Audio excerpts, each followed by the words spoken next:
When I'm tight on time and everyone's getting hungry, you'll likely find me reaching for the carton of eggs, and when the kids aren't looking, the bag of potato chips. So today I'm combining the two into a potato chip frittata. I'm starting with a whole dang dozen of eggs, and I'll enrich them with half a cup of heavy cream. Season with a teaspoon of salt and some black pepper, and whisk this until it's smooth.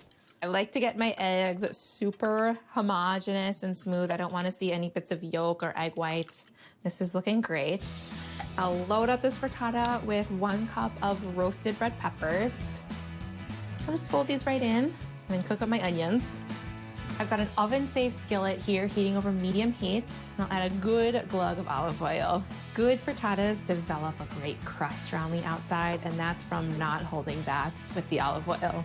I'll toss in 1 yellow onion thinly sliced and get these softened. These onions are smelling delish. I'll spread them out evenly on the bottom of my pan and then pour the egg over them. I'll dollop in some goat cheese, which will create these pockets of meltiness scattered throughout. And starting with a hot skillet like this will help create a great crust around the outside of the egg. And the star of the show, the potato chips, my kryptonite. I truly think potato chips might be one of my top 5 favorite foods. I'll sprinkle 2 cups of potato chips all over and make sure that some of them soak into the egg and some of them will kind of coast on top. You get a great variation of textures with this. And you get all the saltiness, my favorite. This is looking great. I'll get this into the oven now at 375 degrees for 15 to 20 minutes. And while that bakes, I'll make my harissa sauce. This is the smoky, creamy element that any frittata would be grateful for. I'm starting with 3 tablespoons of harissa paste, which is a Tunisian pepper paste that's super smoky. 2 tablespoons each of yogurt and mayonnaise. And the juice of half a lemon will make this drizzly. My one strong opinion about frittatas is that they are not finished when they come out of the oven. Just like a pizza, they need additional toppings after they're done baking. So between this drizzle and all of these fresh herbs, this is gonna be a gorgeous and flavorful frittata.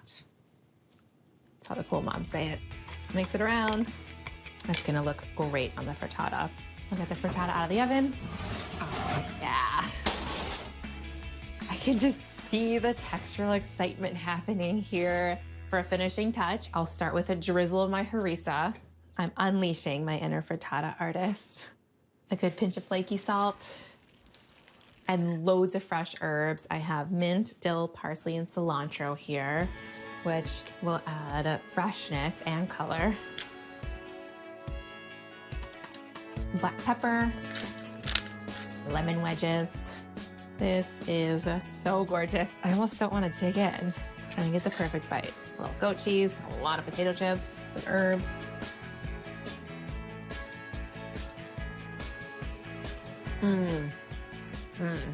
It's creamy, it's tangy. This is all of that in a bag of potato chips.